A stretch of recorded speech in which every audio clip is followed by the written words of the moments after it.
நம்மளை சுத்தி 4 பேர் நாம நல்லா இருக்கணும்னு நினைச்சா போதுங்க. அவனை விட அதிர்ஷ்டசாலி வேற யாருமே இல்லை. அந்த விஷயத்துல நான் ரொம்ப அதிர்ஷ்டசாலிங்க. மார்னிங்னா மத்தியானம். என்ன பத்தி நான் சொல்றேன். எனக்கு பொய் சொல்ல பிடிக்காது. நான் ரொம்ப கோபக்காரி. என் உத்தியோகத்துல நான் கண்டிப்பானவன். என் பார்வைக்கு ஒரு விஷயம் தப்புன்னு தெரிஞ்சா அதை கண்டிப்பேன், மீறினா தண்டிப்பேன். அது சில பேருக்கு பிடிக்காது. அதுக்கு நான் ஒன்னும் பண்ண முடியாது.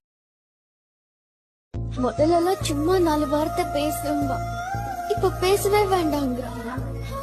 முன்னெல்லாம் என்கிட்ட சந்தோஷமா பேசுறதுக்காகவே போன் பண்ணுவான், இப்ப திட்டுறதுக்காகவே போன் பண்ற. முன்னாடிதான் என்கிட்ட எது பிடிச்சிருக்குன்னு சொன்னாலும் இப்போ அதையே பிடிக்கலங்கிறான். இப்போ நான் இங்க இருந்து போறது சந்தோஷம் திட்டுறாங்கிறதுக்காக இல்ல, இதுக்கு முன்னாடி கூட சந்தோஷம் திட்டுவான், அதுல லவ் இருந்துச்சு. இப்போ இந்த பிரச்சனையை சந்திக்க நம்ம ஒவ்வொருத்தருக்கும் தேவை 5 யானை பழம், 6 குதிரை பழம், 7 தக்காளி பழம், 8 சப்போட்டா பழம், 9 கொய்யா பழம்.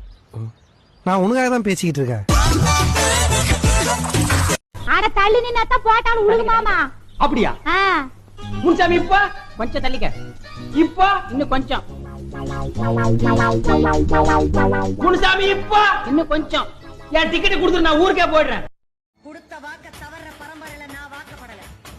வாழ்க்கை பூரா கொடுத்த வாக்க காப்பாற்றணும் நினைக்கிறதுதான் என் குடும்பம். இவன் கற்பூரம் மாதிரி. ஏழை கொடுத்தினாலும் பணக்காரன் கொடுத்தினாலும் யார் கொடுத்தினாலும் ஒரே